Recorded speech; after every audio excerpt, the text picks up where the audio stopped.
Ó, e só fazer um alerta aqui, porque a vacina contra a influenza é de graça. E sabe por que eu estou falando isso? Porque o preço para manter o privilégio de ter um plano de saúde pesou no bolso dos consumidores. É que os planos de saúde, tanto individual quanto familiar, tiveram um reajuste de 9,63%. Então é preciso ter muito cuidado para não pagar valores acima do permitido pela lei. E uma das dicas para evitar dor de cabeça é analisar bem o contrato para descobrir se o preço pago ali pelos serviços é superior ao contratado.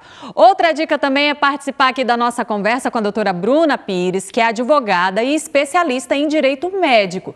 32017720 é o nosso WhatsApp para você mandar sua pergunta. Doutora, bom dia e bem-vinda. Bom dia, obrigada por me receberem mais uma vez aqui na casa. E fazer esse alerta aqui para as pessoas, né? Porque a gente sabe que as pessoas podem contar com o serviço público do SUS, né? De saúde, tem ótimos profissionais também, mas existem aquelas pessoas que podem contar com esse privilégio. Só que aí um privilégio que pode pesar além da conta se não tiver o devido cuidado, né? Com certeza, com certeza. A gente poderia falar um pouquinho sobre a questão do reembolso que você trouxe aqui, né? No início da matéria. Em primeiro lugar, é importante, Elis, a gente entender quais são os tipos de ajustes, reajustes nesse plano de saúde, né, nessa questão da saúde suplementar e como eles são calculados. Você disse sobre os planos individuais e familiares e isso é uma observação que tem que ser feita. É o seguinte, basicamente, os planos de saúde eles estão sujeitos a 3 tipos de aumento pelas operadoras de plano de saúde, que são o reajuste anual, o reajuste por mudança na faixa etária e o reajuste por sinistralidade. O reajuste anual é aquele que acontece todo ano, né? A sua incidência é no mês de aniversário do contrato e justamente nos planos familiares e individuais, eles têm essa característica, porque eles são regulados pela Agência Nacional de Saúde Suplementar, a ANS. E a ANS, ela estabelece um teto, um limite para que esse aumento seja cobrado ali. Nos últimos anos, tem sido cobrado um limite de até 10%. Tá? É um limite que ele leva em consideração 2 índices, tá? E então nunca vai ser assim exatamente o mesmo índice para todos os anos, mas tem girado em torno dos 10%.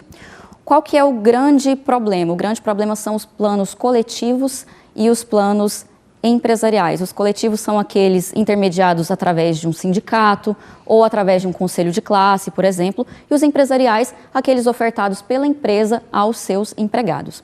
Esse tipo de plano, eles não têm uma regulamentação clara, então eles não são vinculados ao governo na questão do teto. Nós não temos aqui uma norma a ser seguida.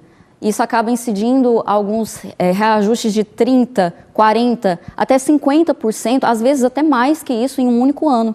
Isso não quer dizer que o consumidor tenha que se ater a esse índice e não questionar. Não é isso, eles devem questionar. Eles devem questionar porque esse é um direito deles. Bom, sobre o reajuste a título de mudança na faixa etária, esse ocorre periodicamente à medida que o usuário vai envelhecendo, né? E o grande problema jurídico que a gente tem aqui diz respeito aos idosos. É muito comum que a partir dos 59 anos incida um aumento ali, um reajuste que ultrapasse os 100% do valor do contrato.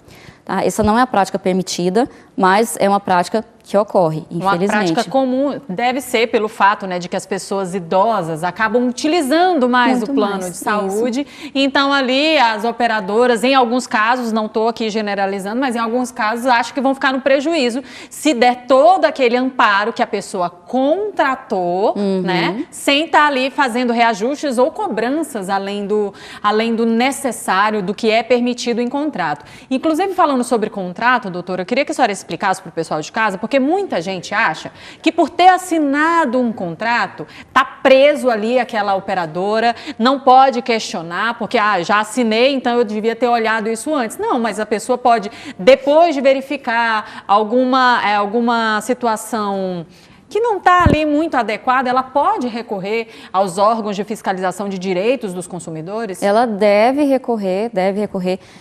Infelizmente, assim, a gente tem uma cultura aqui no nosso país, A gente tem uma cultura de judicialização.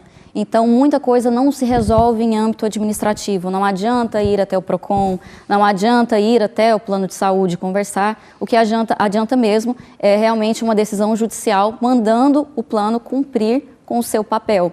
Mas eu costumo dizer que essas empresas, né, acabam ganhando muito dinheiro na ingenuidade do outro. Porque, às vezes, eles precisam de um medicamento muito caro, um tratamento muito oneroso e normalmente, né, a empresa não quer cobrir isso. Ela não vai cobrir isso de forma administrativa, sendo que a única pessoa que pode te falar qual é o tratamento essencial para você, no seu caso específico, no seu organismo, é o seu médico. Isso aqui não é uma decisão do plano de saúde. Só que as pessoas não costumam questionar, então chega lá, leva uma negativa administrativa e deixa por isso mesmo, ficando à mercê. Né? Paga o plano, e não paga utiliza, a consulta também, se precisar. Com certeza, não utiliza da forma que necessita, sendo que o tratamento é muito mais oneroso e deixa por isso mesmo, acabando até, talvez, a chegar ali numa fase de óbito ou acabando com a dignidade da pessoa, vamos dizer assim. E a gente sabe, né, que hoje em dia são muitas as especialidades em tratamentos de vários transtornos, né? E os planos, talvez aquela cartela de serviços, ela não esteja acompanhando a evolução dessa oferta de serviços. Em muitos casos, acabam negando algumas terapias básicas, por exemplo, no caso dos pacientes e contratantes que têm autismo. Sim, né? Com certeza. As pessoas que estão aí dentro do espectro do TEA, elas têm muita dificuldade de acessar os especialistas, né, que fazem parte de uma cartela do plano de saúde que às vezes não está ali especificado que aquele profissional pode ser acessado via plano. E nesses casos, como que a pessoa faz? Eu estou lá com a minha cartela, eu olhei a cartela de serviços, o nome das especialidades, não tem a que eu preciso, mas eu sei que aqui em Goiânia tem um médico que atende exatamente. Como que eu faço nesse caso? Eu pago e fica por isso mesmo ou existe alguma forma de eu recorrer aí? Com certeza existe a forma de recorrer e eu não queria ter que te falar isso, mas é acessando o Poder Judiciário. Infelizmente, é indo atrás de um advogado especialista e buscando o seu direito aqui. Porque o que a lei entende, a lei que gere ali os planos de saúde? Ela entende que se o plano de saúde cobre aquele tipo de doença, ele não pode determinar qual é o melhor tratamento para você naquela doença. Ele não pode determinar que eu não vou custear essa terapia para você que tem autismo, sendo que quando você foi assinar o contrato, eu te disse que eu cobria o autismo. Né? Eu não posso determinar qual é a melhor terapia para você. Quem faz isso é o médico. Então, através de um acesso ao judiciário, né, através de alguém especialista que possa te auxiliar nessas questões que são muito específicas, você consegue, sim, inibir essa conduta. Essa prática, né? Assim. Porque existe a possibilidade, pessoal, de você pagar uma consulta, tudo bem, o plano naquele primeiro momento me negou o acesso à consulta. Você pode procurar a consulta, porque você não vai atrasar seu tratamento, se você tiver condições, é claro, pode consultar lá com a pessoa que não atende pelo plano e o plano depois, via judicial, ele é obrigado a ressarcir aquele valor que você empenhou naquela consulta com aquele profissional que não é atendido, que não faz parte, né, daquele grupo ali, daquela operadora do plano de saúde. Isso acontece assim no direito da saúde, isso acontece em todos os âmbitos, não é só um exclusivo para esse tipo de atendimento. Atendimento odontológico também entra nesse rol, né? Sim, com certeza. E essa tem uma peculiaridade que é necessário, né, explicar para os telespectadores, que é o seguinte: precisa ser um tratamento de urgência para você conseguir o reembolso integral do que você pagou. Tá? Caso seja um tratamento eletivo, o que os tribunais têm entendido é que vão ser ressarcidos ali no limite da tabela que o próprio plano pagaria para um médico, um dentista credenciado nessa área.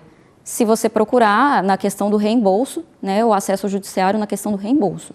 Tá certo. Olha, eu estou conversando aqui com a doutora Bruna a respeito de direito médico. Então, se você tem dúvidas sobre planos de saúde, sobre serviços terceirizados de saúde, até também vamos tirar algumas dúvidas também, se você tiver alguma dúvida a respeito do serviço do SUS, o que pode, o que não pode, o que é possível ser acessado também no Sistema Único de Saúde, a doutora Bruna vai esclarecer aqui pra gente, por isso eu quero convidar você, Bruna, para continuar aqui com a gente. A gente vai dar um tempinho pro pessoal de casa mandar a dúvida pro 3201-7720, eu tô aguardando a sua participação. A gente quer muito te ajudar aí no seu tratamento, na sua dúvida com relação à operadora do seu plano de saúde, então estamos aqui aguardando a participação do pessoal, não é isso, doutora? Isso mesmo, fico aguardando vocês.